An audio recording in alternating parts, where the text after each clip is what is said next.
A vast, silent valley stretching as far as the eye can see is covered in dry, bleached bones. No signs of life, no sounds, only the remains of what once was. And then, a strange noise breaks through the quiet. The bones begin to tremble, shift, and rattle together. Piece by piece, they connect, forming skeletons, gaining muscle, skin stretching over them. In mere moments, the valley fills with a breathing, living army. It sounds like the opening scene of a supernatural thriller, but this isn't fiction. It's a real vision recorded in the Bible, a revelation experienced by the prophet Ezekiel over 2,000 years ago. And yet this vision carries a power and a mystery that reaches directly into our lives today. Ezekiel was living in his own kind of nightmare. As a prophet of Israel, he found himself far from home, living in exile in Babylon. His people had been conquered, their homes destroyed, and their temple, the heart of their faith, reduced to ruins. Everything they'd known, every piece of their identity seemed shattered beyond repair. Families were separated, communities torn apart, and hope seemed like just another distant memory, lost in the dust of their past. Many began to wonder if God had abandoned them entirely, if their story was simply over. In the midst of this despair, God reached out to Ezekiel with a vision that was anything but ordinary. Instead of words of comfort, Ezekiel was transported in spirit to a valley of death, a desolate field of bones as far as he could see. Dry, sun-bleached, scattered bones, lying lifeless in a barren land. Ezekiel must have felt a chill down his spine as he stood there, surrounded by this haunting sight. What did it mean? Why had God brought him to such a desolate place? Then, out of the silence, a question broke through. "Son of man, can these bones live?" An impossible question, challenging not only logic but everything Ezekiel knew about life and death. These bones had been exposed to the elements, lifeless for who knows how long. From a human perspective, it was hopeless. But Ezekiel didn't respond with doubt. Instead, with a wisdom born of faith, he replied, "O Lord God, only you know." It's here in this mysterious valley that we find one of the Bible's most profound lessons, a testament to the power of God to restore, to breathe life into the lifeless, and to bring hope to the hopeless. But what does this ancient vision have to do with us? How does a valley of dry bones, resurrected in a powerful act of divine intervention, speak to the places in our lives where hope feels distant or even gone? Can these bones live again? And if they can, what does that mean for our struggles, our dreams, and our faith? Before we continue, take a moment to reflect. Have you ever felt desperate or thought that maybe God had abandoned you? Share your experience in the comments below. To truly grasp the weight of Ezekiel's vision, we must first immerse ourselves in the despair and devastation that had overtaken his people. Ezekiel was not speaking to a nation thriving in peace and prosperity.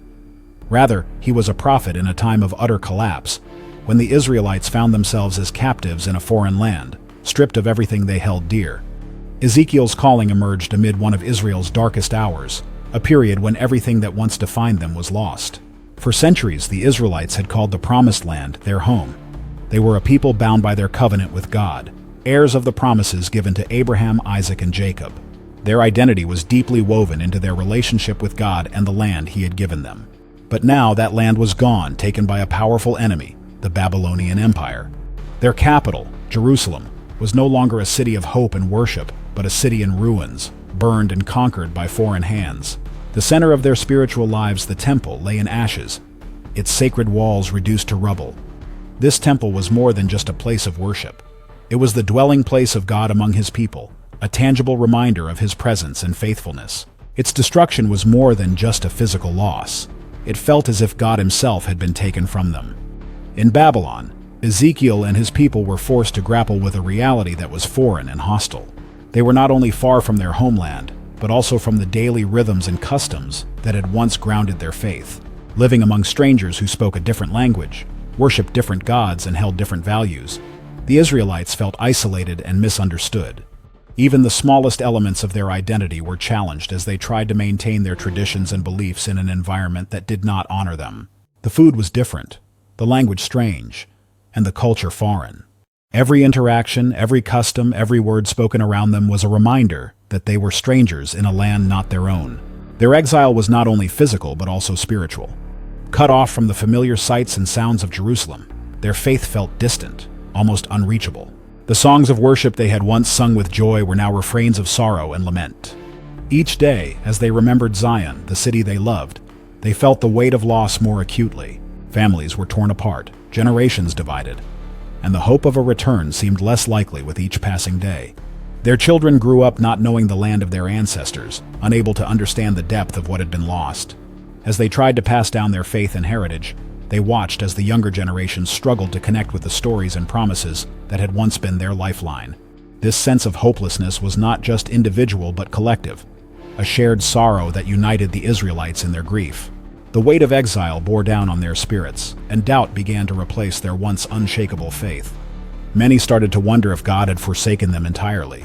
The promises of old, the protection, the prosperity, the land flowing with milk and honey, seemed like distant myths, stories from another time that had little relevance in their present suffering. They questioned whether their sins had driven God away permanently. Was this exile a punishment, a sign that God had abandoned them for good? Or was there still a purpose, a future that lay beyond their understanding? For Ezekiel, this was not only a personal crisis, but a burden he shared with his people. He was not just a prophet standing apart. He was a fellow exile, living in the same conditions, experiencing the same grief, and wrestling with the same questions. He saw firsthand the despair in the eyes of his people, felt the anguish in their voices, and carried their cries for deliverance in his own heart. As a prophet, he was tasked with bringing God's message to his people. But what message was there to bring when everything seemed so bleak? Ezekiel must have struggled to understand why God had allowed such suffering to come upon his chosen people. He, too, would have questioned the purpose behind their hardship. The Israelites were a people who had once stood tall, believing they were under God's protection, guided by his promises. Now, they were scattered, broken, their sense of purpose and identity hanging by a thread. Was there any future left for Israel? Would they ever see their homeland again? Or was this exile a permanent end? Ezekiel would have felt the crushing weight of these questions, not only as a prophet, but as a man walking through the same desolate reality as his people. This was the state of Israel, a once proud nation reduced to captives, their faith tested by the silence of God, their hope dimmed by the harsh reality of exile. It was a time when their identity, once rooted in God's promises, seemed lost in the dust of a foreign land. The memories of Jerusalem haunted them, as did the stories of God's mighty works in their past. Those stories felt almost like dreams, distant recollections of a life that was no more. The Israelites felt as though they had been severed from their source of life, their spiritual heartbeat silenced. And in this silence, their faith began to unravel. They faced an existential crisis that cut to the core of who they were. Were they still God's people? Did he still see them, hear them, or care for them? Or were they like the forgotten ruins of their temple, abandoned and left to fade into history? As they faced the seeming emptiness of their exile, they began to wonder if their story was truly over. Could God bring them back, or had they drifted too far, their faith too broken to be restored? This was the weight of despair that overshadowed Ezekiel's people. In Babylon, they were forced to confront a reality they never expected and grapple with questions they never thought they'd ask. Ezekiel, too, bore the pain of these questions as he witnessed his people's grief and felt the heaviness of their sorrow. It was a time of intense collective soul-searching, a period when the Israelites had to face the terrifying silence of exile and the haunting uncertainty of their future. Let's reflect on the magnitude of their struggle. Imagine living with the weight of feeling abandoned, separated from everything you knew, and questioning whether the God who once fought for you had left you forever. This was the setting of Ezekiel's prophecy, a nation standing on the edge of despair, wondering if there could ever be a way back to life, to faith, and to hope. After years of living in a foreign land, surrounded by the bleakness of exile, Ezekiel is taken on an extraordinary, almost surreal journey. In spirit, he is transported by God to a place that captures the desolation, hopelessness, and spiritual death of his people in a hauntingly vivid way. This place is a valley, but not just any valley. This is a valley filled with bones, scattered across the landscape, bleached by the sun, exposed to the elements, and entirely lifeless. The sight must have been overwhelming. Ezekiel stands in silence, his gaze stretching over an endless field of dry bones. They lie everywhere, countless in number, fragmented and discarded. The bones are brittle and hollow, remnants of what once was but is now long forgotten. This wasn't the scene of a recent battle or loss. It was a place where death had reigned for so long that even decay was complete. The bones were stripped of all flesh, all signs of recent life, as if to emphasize that these were not merely dead, but utterly devoid of hope for revival. The stillness is profound, a quiet that presses down on him, accentuating the scene's starkness. In the culture of ancient Israel, bones carried significant meaning. They represented not just physical remains, but the lingering essence of a person, the last remnants of what they had once been. To see bones lying exposed, unburied, and unprotected would have been a sign of ultimate disgrace, a symbol of lives lost without honor, without remembrance. This valley is not just a graveyard, it's a wasteland of lost potential, of forgotten lives, of dreams that never saw fulfillment. As Ezekiel surveys the valley, he must feel the weight of what he is witnessing. This valley of bones is a mirror to the plight of his people, an image of what Israel has become in their exile, scattered, broken, and lifeless. Just as these bones are disjointed and disconnected, so too are the Israelites, scattered across a foreign land, severed from their roots, their homeland, and their sense of purpose. Each bone in that valley tells a story of separation, loss, and hopelessness. Then, breaking the oppressive silence, God speaks to Ezekiel, asking him a question that pierces the heart of this vision. "Son of man, can these bones live?" Imagine standing in Ezekiel's place, staring out over that valley of bones and hearing such a question. From any human perspective, the answer would seem obvious. No, these bones are far too gone, stripped of any remaining trace of life. They have been lying there for so long, it seems absurd to even consider the possibility of them coming back to life. Yet in this moment, Ezekiel's response is one of humility and faith. He doesn't claim to know the answer, nor does he doubt the question's significance. Instead, he replies, "O Lord God, only you know." In these few words, Ezekiel acknowledges the limitations of human understanding and the boundless power of God. He knows that while to human eyes, this valley is beyond hope, nothing is impossible for God. Ezekiel's response is an act of surrender, a declaration that only God has the power to do what seems unthinkable. The question God asks, "Can these bones live?" is not just for Ezekiel. It is a question that resonates with every person who has faced hopelessness. These bones symbolize the places in our lives that feel as if they are beyond revival, beyond repair. They represent dreams that have faded, relationships that have fractured, hopes that have died. God's question to Ezekiel is a divine challenge to confront despair and to believe in the possibility of renewal where none seems visible. As God allows Ezekiel to contemplate the valley, we too are invited to reflect on our own valleys of dry bones. Are there areas in our lives that feel dead, dreams we've given up on, or situations we believe are too broken to be restored? This valley, though deeply unsettling, is also an invitation to witness the power of God to bring life from death, to call forth something new from the remnants of what once was. In this valley, God is preparing Ezekiel and us to witness a miracle. This vision isn't merely a depiction of Israel's current state. It's an opportunity to redefine what is possible with God. The Valley of Bones is a canvas of emptiness, waiting to be filled by the breath of God, a scene of absolute desolation poised to become a testimony of divine power. It is here, in the midst of total lifelessness, that God will reveal his ability to restore, to rebuild, and to bring back hope where none remains. Standing there, Ezekiel knows he is about to experience something far beyond human comprehension. This valley is a place of transformation, a journey from death to life that will defy all logic and human limitation. Now there is a question echoing in our minds. Can these bones live? It is a question that reaches across the centuries, asking each of us to look at our own lives and to consider the power of God to restore. Ezekiel's journey through the Valley of Bones is only beginning, and the miracle of resurrection is yet to unfold. Standing in the midst of the silent valley, Ezekiel awaits God's next words. The valley is filled with bones, assembled before him in a barren landscape, starkly reminding him of Israel's plight. In this emptiness, God gives Ezekiel an unexpected command, one that will stretch his faith to its limits. Prophesy to these bones and say to them, "Dry bones, hear the word of the Lord." It's a command that defies logic. In any natural sense, speaking to bones seems absurd. Bones, by definition, are beyond life, beyond hearing or responding. But God's instruction to Ezekiel is not about what makes sense. It's about the power of God's word. With this command, God invites Ezekiel to become a direct participant in his work, to declare life over death, to call forth hope where none exists. The act of prophesying here isn't a prediction. It's an act of faith, a declaration of God's authority over the impossible. Ezekiel, trusting in God's command, does not hesitate. He raises his voice, speaking words that seem to echo across the valley. "I will make breath enter you, and you will come to life. I will attach tendons to you and make flesh come upon you and cover you with skin.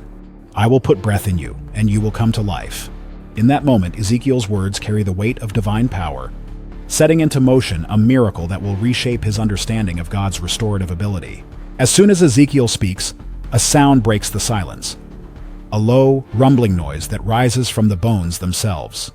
They begin to tremble, moving across the ground as if animated by an unseen force. One by one, they start connecting, each bone finding its place, aligning and assembling with others to form skeletons. It's an astonishing sight, a silent symphony of order and purpose as the bones join together, each one drawn by the authority of God's word spoken through Ezekiel. But the miracle doesn't end there. After the bones are joined, tendons and muscles begin to form, wrapping around the skeletons, binding them together with strength and structure. Flesh covers the muscles, and finally, skin stretches over the bodies, giving form and completeness to what moments before had been lifeless fragments. The valley that had been filled with scattered bones is now filled with fully formed bodies, a transformation that defies explanation. Yet something essential is still missing. Despite their physical form, these bodies remain lifeless. They lie across the valley floor, whole but unmoving, complete in appearance but lacking the vital spark of life. Ezekiel stands, looking upon this scene, knowing that the transformation is still incomplete. In this state, the bodies serve as a profound reminder that form alone is not enough.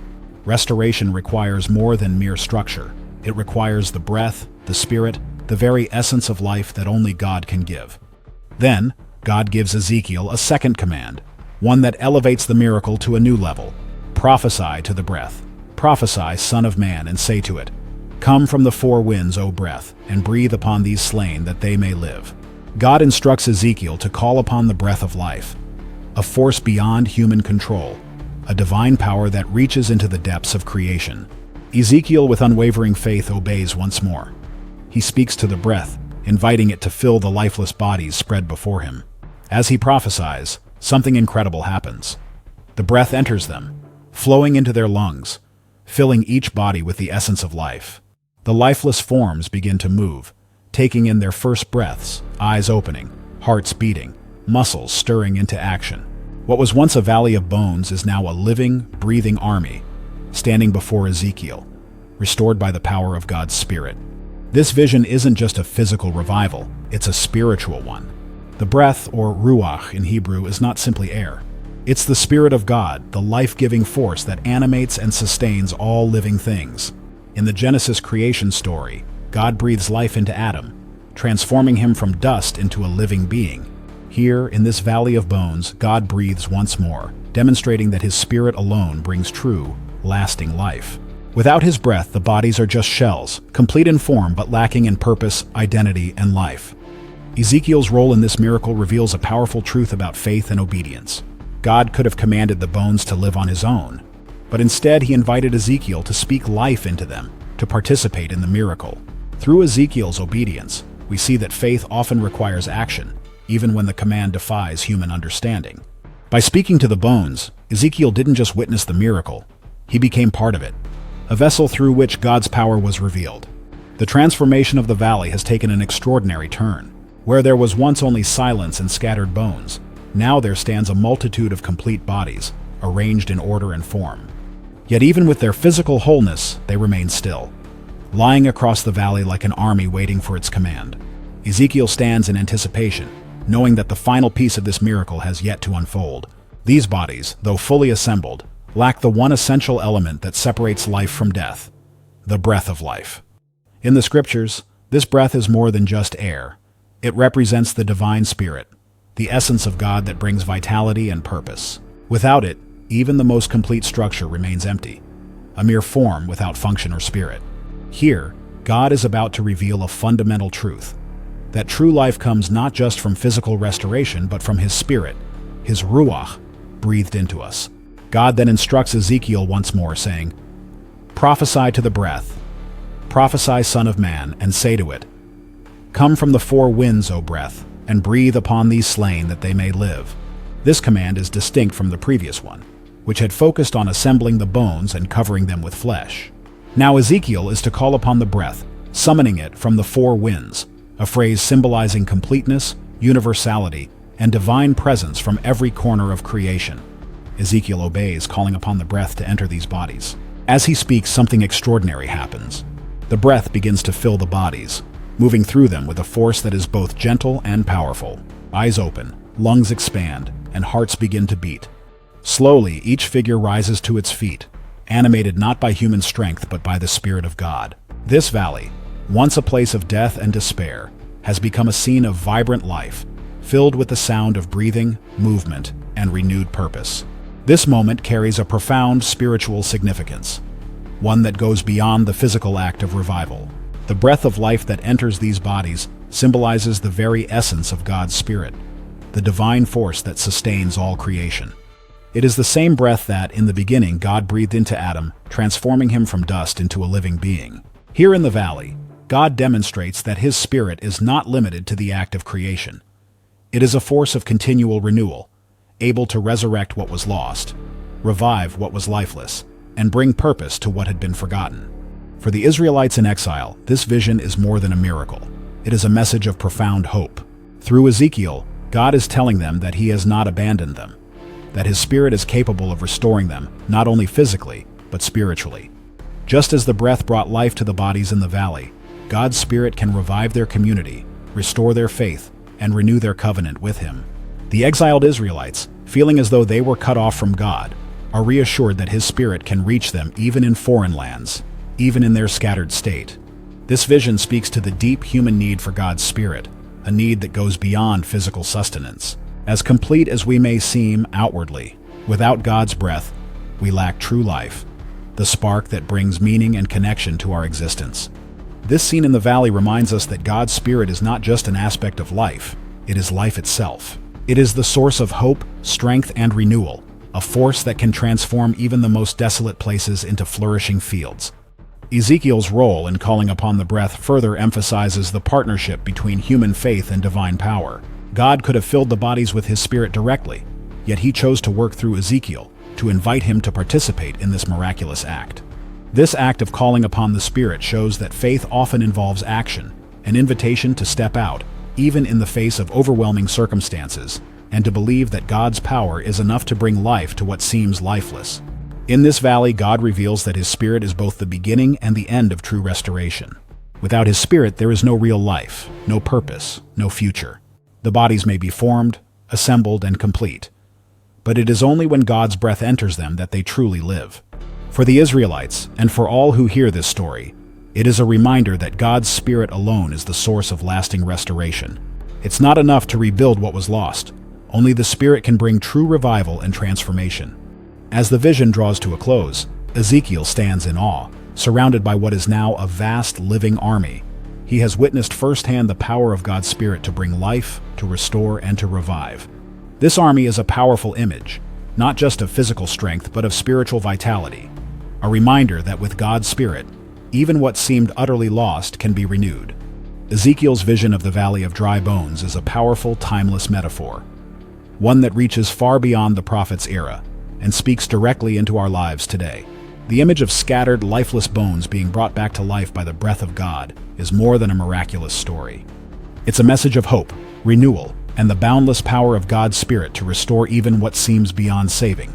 Just as God showed Ezekiel that He could revive Israel from its seemingly hopeless state, this vision invites us to reflect on the places in our lives that feel empty, broken, or lifeless.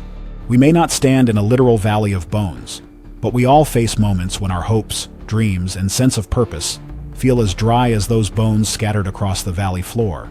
In these moments, it's easy to feel abandoned, to believe that God has turned away, or that restoration is out of reach.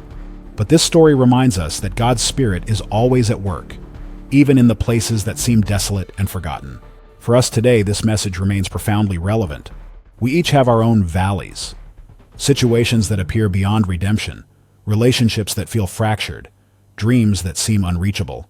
In these valleys, God's question to Ezekiel echoes through time. Can these bones live? It's a question that challenges us to look beyond what we see and believe in the potential of God's Spirit to revive what appears hopeless. Just as Ezekiel called upon the breath of God to fill the bodies in the valley, we too can invite God's Spirit into our lives, asking Him to fill us with His strength, purpose, and life. This vision isn't just about a past miracle. It's a blueprint for how we can approach our struggles today. God's breath, His Spirit, is the essence of life and the source of all true restoration. When we feel spiritually dry or distant, when we struggle to find direction or purpose, this story invites us to ask for God's Spirit to fill us anew, to restore what has been lost, and to bring life where there was once only emptiness. We often focus on external solutions when we face challenges, trying to fix what's wrong from the outside. But the Valley of Dry Bones teaches us that real restoration comes from within, from the breath of life that only God can provide. We may look at our lives, our dreams, or our relationships and think that they're beyond hope. Yet this story is a reminder that with God, nothing is ever too far gone. He can breathe new life into even the driest, most broken places, transforming them into sources of hope, strength, and renewal. Just as the Israelites needed a reminder of God's power to restore, we too are encouraged to trust in His Spirit's ability to bring life to the areas where we feel most defeated. God's question to Ezekiel, "Can these bones live?" is a call for us to believe in His power to revive and renew.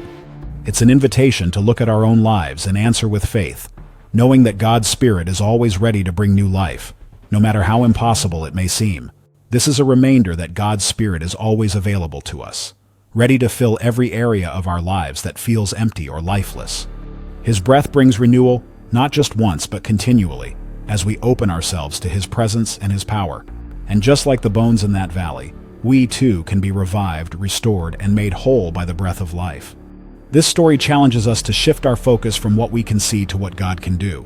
It's a reminder that when we invite His Spirit into our lives, we open ourselves to transformation beyond what we could achieve on our own.